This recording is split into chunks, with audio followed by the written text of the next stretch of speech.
if you still have that, inner feeling that this woman, this girl is inferior to me and I am the boss, right? So it does little, help to the gender equality that we are trying to bring in. The gender equality does not come, in my humble opinion, through actions. It comes through one's thinking. Women leaders tend to be more efficient, more proficient, right? They can have multi-layered thinking, and their communication is far better, far more effective than the men folk.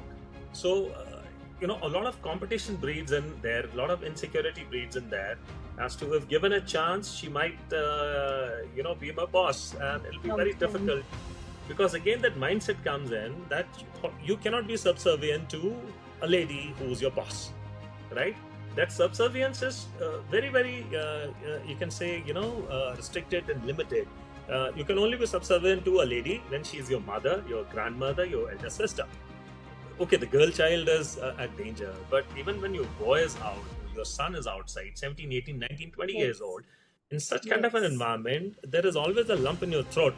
You keep awaiting, you cannot go to sleep, you got to keep waiting for him or her to come back.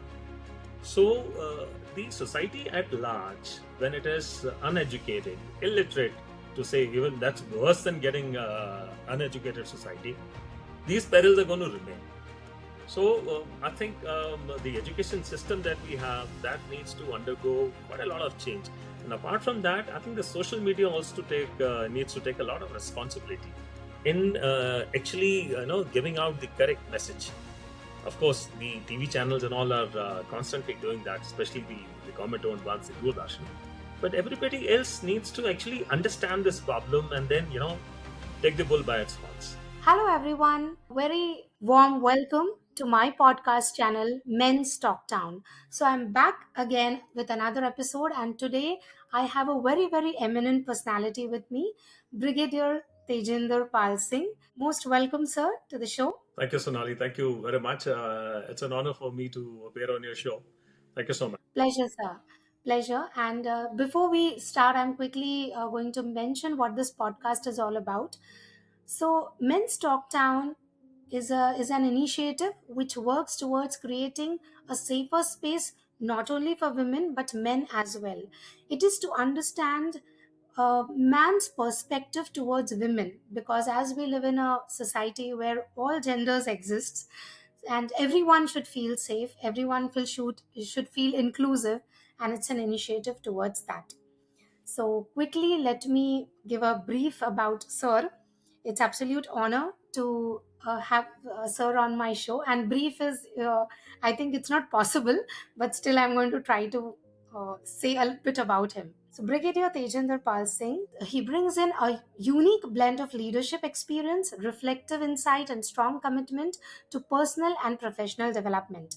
With a background in the Indian Army, he has served in roles that demanded not only operational effectiveness but also emotional intelligence, decision making under pressure, and the ability to lead people through complexity and challenge. These experiences have given him a deep understanding of human behavior, resilience, and the importance of character in shaping performance and growth. Beyond his service, he is the creator and host of Tipsy Talks, and that's what he's fondly also known as, a conversational platform where he engages with leaders, educators, psychologists, coaches, and professionals from diverse fields and themes such as leadership, emotional intelligence, mental well being, and personal growth. He also leads Empowerment Architects, a growing professional platform and community focused on helping individuals think more deeply about identity, leadership, communication, self awareness, and meaningful growth in today's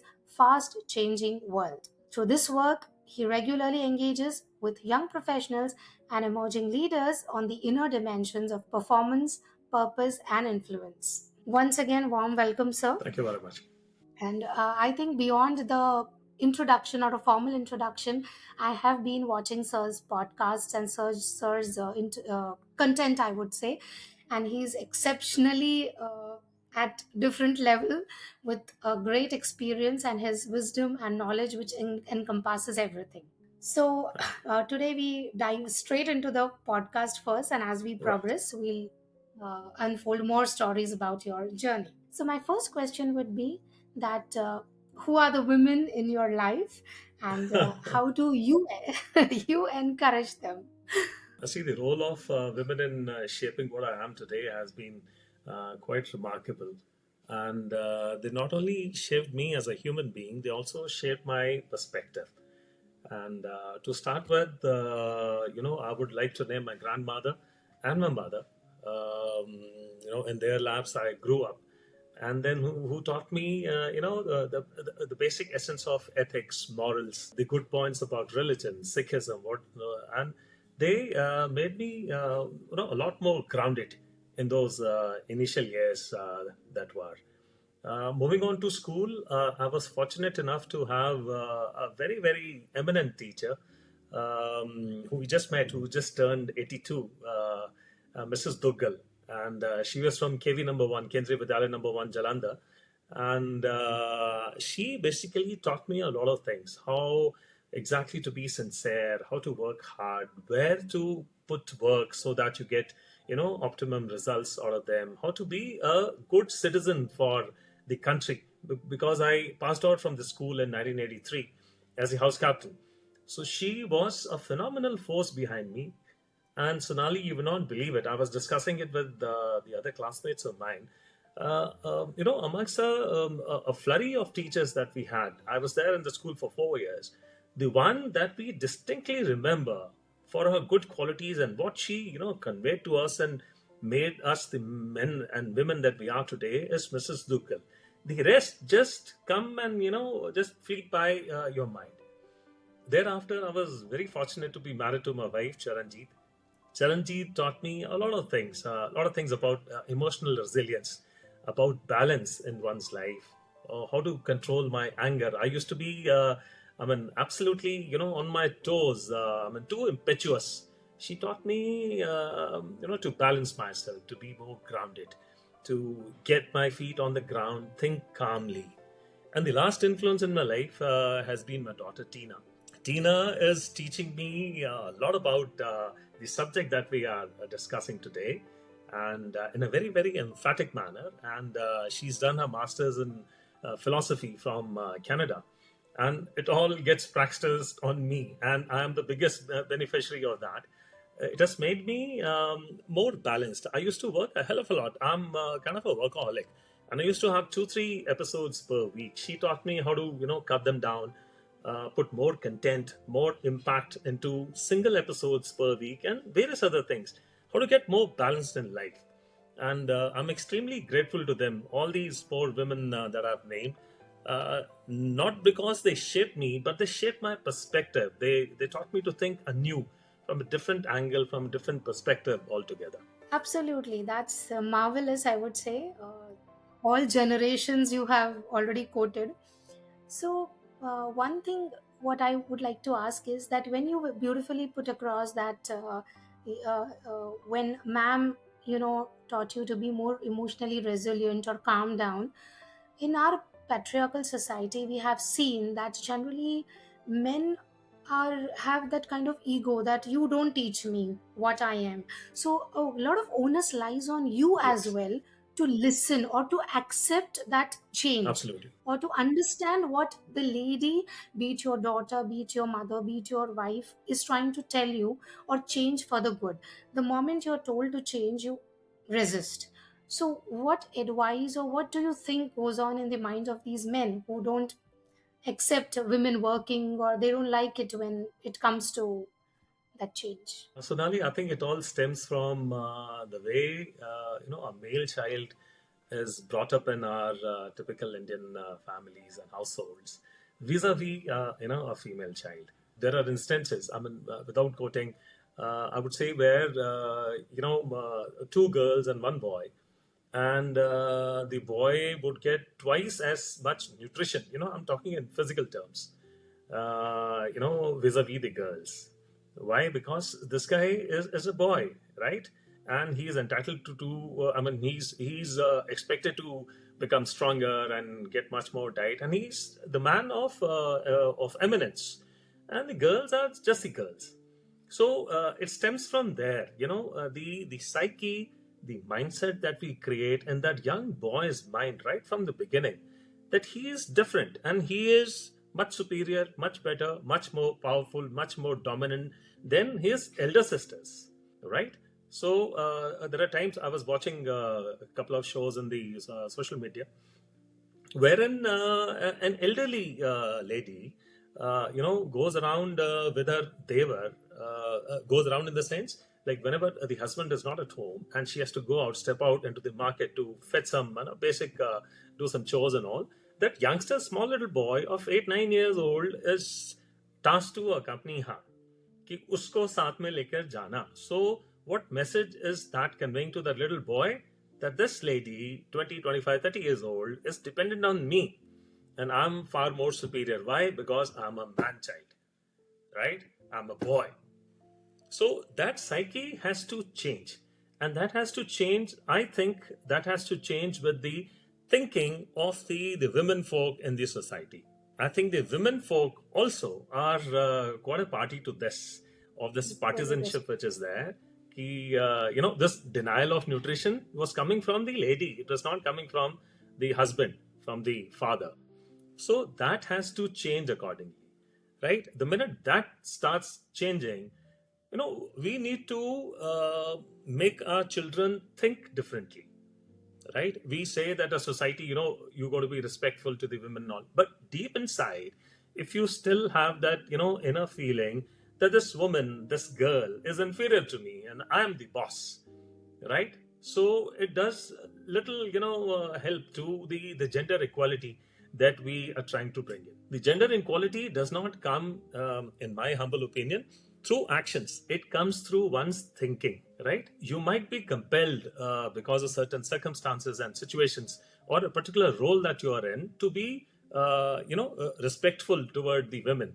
But then deep inside, if you do not uphold them with dignity, I think it is of no essence at all. What I think is we need to develop that sense of dignity towards the other sex in the men folk, rather than respect. Has got to be there at all times, but at the root of that has to be the dignity of the other sex, of the female child. That has to take root in the family ab initio, right from the beginning. I think it's a very, very valid and wonderful point you put across, because when superficially we say respect women, give them equal rights, it all starts from home, or charity begins at home, as we say. Absolutely. Children, as you very correctly said, that they observe and replicate. They don't ask. They don't probably even have this question. They just watch and they copy. Absolutely. So very, very beautifully put across. So as your journey, your major life has been through army, any story or incidences you would like to share where you had to lead a women contingent, or lady officers worked with you or under your command, where you felt that they would have not been at par, or whether they were okay or they were excellent? How was your experience? What would you say? There are two quick stories I would like to share, Sonali. One is I was fortunate to be the company commander of a company in OTA, Officers Training Academy, which had one platoon of the lady cadets, the LCs, right? And it starts from there. We have this Josh run towards the end of the camp, which is a kind of a terminal event for before they pass out and become officers. And it's about 30 odd kilometers for the men and for the gentlemen cadets, and about 20 odd kilometers for the lady cadets. So everyone would scoff and they would, take jibes at me saying ki Tipsy, तू तो lady cadet का उसका है, platoon वाला है, तू तो मजे से आएगा and all that. We guys have gentlemen cadets, these guys run and they sprint and they do this and do that. So I just took it like that. At the end of the day, cutting the story short, at the finishing point, Sonali, let's put a number. Let's say there were 35 odd lady cadets and there were about 70 odd gentlemen cadets. So the gentleman cadets, the first one, of course, came like a bullet. Let's say he came in 2 hours or something. The next one came after 5 minutes, this, that, and all. And then they kept trickling in. The lady cadets, they took their time. Let's say they came in after 3 hours, but they came in as a packet. The first and the 35th moved in together as a packet, right? And the last gentleman cadet came after 2.5 hours. So I, pointed it out to everyone, including my battalion commander and the commandant OTA. As it said, herein lies the strength of these lady cadets. And we will be at peril to underestimate their strength, their mental resilience. Second point is a very important one which caught the media also. When I was commandant in MEGN Center, that is Madras Engineering Group and Center, so we are responsible, we are the engineers, sappers. So sappers are called in for, humanitarian assistance for natural disasters and all. So there was an incident. I'll not give you the long story. There were a lot of flash floods and landslides in Kerala. And nowadays, there is, out of the three battalions that we have, one battalion commander is a lady officer, permanent, along with 2, 3 company commanders who are also lady officers. So, in the daily, day-to-day chores, routines, and activities and responsibilities, when they were being doled out, these softer ones used to be given to the those company commanders and all. Right? कि sir इनको stage पे खड़ा कर दो, इनको yellow duty के लिए भेज दो, इधर भेज दो, उधर भेज दो, and all that. And the harsher ones taking the camps out and doing the training and all that used to be given to the male bastion. This particular thing took place, and somehow the battalion was involved, and the battalion had to go there. I had a lot of protests from all around कि sir अभी कौन सी battalion से उसको भेजेंगे company commanders को, because these are lady officers, तो ये तो जा नहीं सकते and all. So I just told them, I said, why not? तो नहीं sir, there are a lot of complications, and they require this, they need to be protected themselves, और उसको कहाँ रखेंगे, ये रखेंगे, वो रखेंगे. So somehow I prevailed over them. And I sent one lady officer, I'll not blame her, you can just search the social media and you will get, she got a very prominent award in being, one of those very prominent lady officers. She took her company there and she did an admirable job rescuing people, taking out people from the landslide stricken villages, houses, building new bridges, constructing new tracks, restoring connectivity, and giving them rehabilitation to all those guys who were there. They were there for about 2, 3 months, and she came back with flying colors. Okay, so that is the time, when I had a solid sense of relief. And you can say joy also that I read the capabilities of that girl correctly, right? What I want to put across, Sonali, is that many a times your capability becomes a hostage to opportunity. You might be extremely capable. Some people say that capability automatically shows up at one point or the other. But if the system is so designed that it is willing to overlook your capability just because you're a lady officer, then that capability will it'll really struggle to shine. So these two incidents are very, very prominent in my mind. Whenever I take classes on motivation and other things, I always quote these two incidents without names. I think that's really I would say very insightful and amazing to know. What I can gather from this is it was your decision, because you being a officer over there, a male can person over there, you took that decision that okay, she can go. Had it been your mentality as well that it's not possible, I think when we are coexisting, it is the right or the opportunity for a female is also a lot dependent on whether they are given a chance or not. Absolutely. And I think that shines bright, as you mentioned very correctly. Yeah. So this brilliant. It's absolutely I think inspiring, motivating for others, and even to learn a lesson that don't stop giving opportunities. And not everyone is equal. When we speak of ladies ये कर नहीं सकती हैं क्या, it's not that everyone's physical and mental capacity is different. Absolutely. Like we see astronauts going up the space, and there we would have 3 men 1 woman, or the number Yeah. is not Yeah. reverse or equal. So at times also that happens. However, one question still comes to my mind when you mentioned about the upbringing part, and family saying to the lady that take your brother along or male alongside when you're going. So how far do you think our society outside is ready for this? Because हम देखते हैं कि आए दिन incidences होते रहते हैं, and people are out there, predators watching and following girls at home, what mentality they have. I really, I sometimes I feel curious ki, why this thing also. Okay, fine, if even if you have that thought process, you don't have right Yes, to just act as a owner of someone's life. absolutely. So how safe it is even today, and you have a daughter, you are dealing with a Gen Z probably era as well.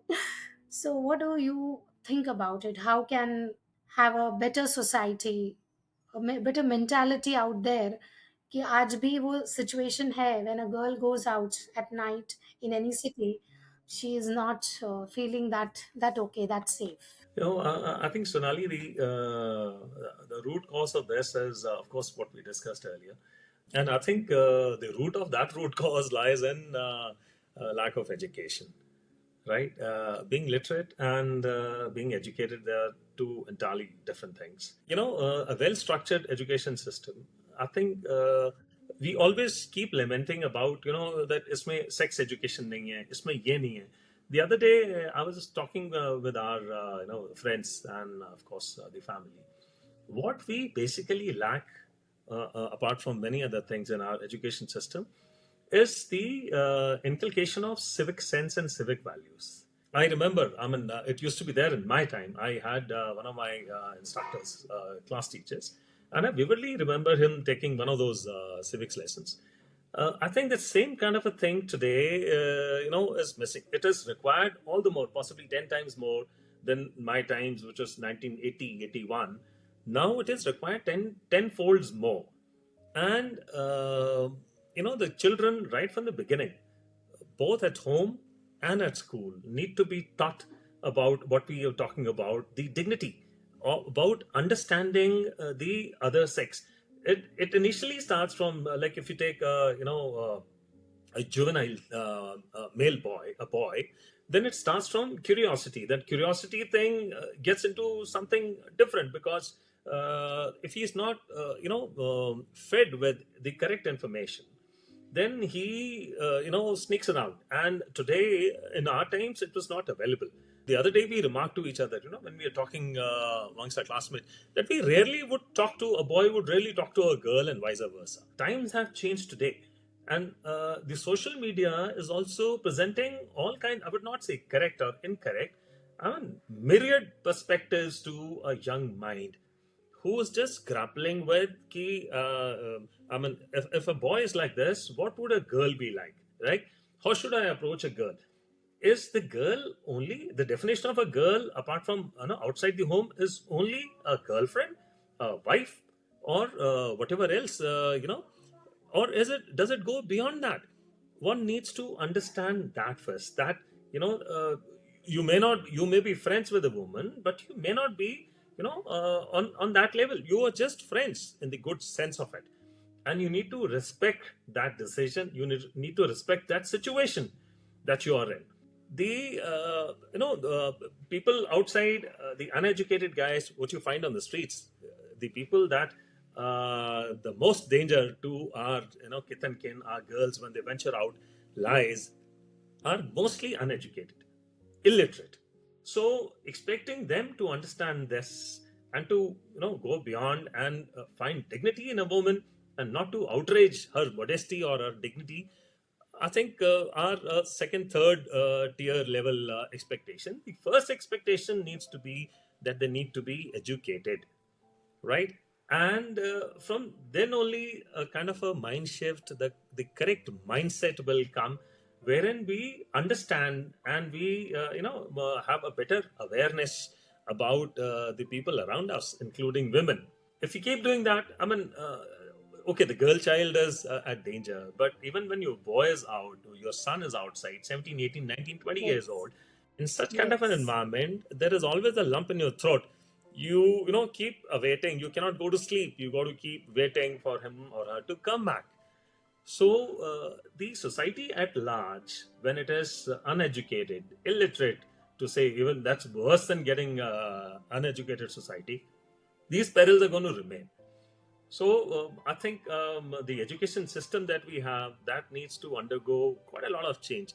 And apart from that, I think the social media also needs to take a lot of responsibility in actually giving out the correct message. Of course, the TV channels and all are constantly doing that, especially the government-owned ones, the Doordarshan. But everybody else needs to actually understand this problem and then take the bull by its horns. Absolutely. I think yes. What you mentioned is very very deep and very very important, because speaking of sex education, speaking of civic sense and social media responsibility, these 3 points are truly required in today's world, and with a lot of Gen Z, lot of chaos Yeah, around that. I truly believe it's required, and people should speak up more about this, because otherwise, the thing is, we don't know. When people don't know, you can't blame them. absolutely, So education, mind shift, all these things have to set in, and we have to take the responsibility as well, absolutely. I believe. So on the closing part, I would just like to ask you that what is that one advice you would like to give to today's generation, especially the youngsters, be it men or women, where their behavior can create a safe space? And as you correctly said, that it's not only about girls, even a boy going out Yes. there, he he could equally feel vulnerable in terms of many aspects. So what advice would you give them to create a safer space in the society for today's I generation? think what the boys and girls should do today is, is not, you can say, develop a feeling of dominance, right? Or superiority over the other sex, and vice versa, right? What we need to inculcate in them today is the sense, the mindset of empathy, understanding. I think as I said before, the equality that everybody is seeking today and talking, it's more of a lip service today. It does not come through your actions alone. It stems through the thinking, the mindset, the perspective that you have been creating in your mind all these years. You might overtly be respectful to a woman or the other sex, or a bunch of them, but then deep inside your mind, if you still consider them to be something different than being equal, and you do not understand what they are, and how good they can be to the society if given an opportunity, they might even outshine you, you never know that. You will not be doing actual service to whatever you're saying. What needs to be done today is to develop a deeper perspective. I think the root cause of this also sometimes is the insecurity that we have. Women leaders tend to be more efficient, more proficient, right? They can have multi-layered thinking, and their communication is far better, far more effective than the men folk. So, a lot of competition breeds in there, a lot of insecurity breeds in there. As to, if given a chance, she might, be my boss, and it'll be very Okay. difficult, because again, that mindset comes in that you cannot be subservient to a lady who's your boss, right? That subservience is very, very, you can say, restricted and limited. You can only be subservient to a lady when she is your mother, your grandmother, your elder sister. But you reverse the positions, you reverse the roles, put them in a commanding role, put them in a CEO's role, director's role, team manager's role, and the equation, turns topsy turvy. So we need to understand that we need to find dignity in the human being, keeping the gender and the sex aside. That needs to be the first message that our young folk need to understand.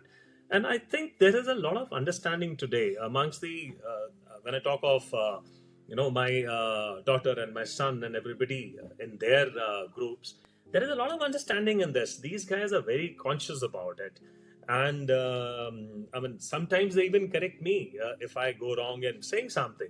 So I think that kind of understanding is there amongst these guys. The problem lies in the larger mass that we have. which is illiterate, uneducated, and those numbers are increasing by the day. So the insecurity mostly, it's at two places. One, you said, one out in the marketplace, out in the society, the other in the workplace.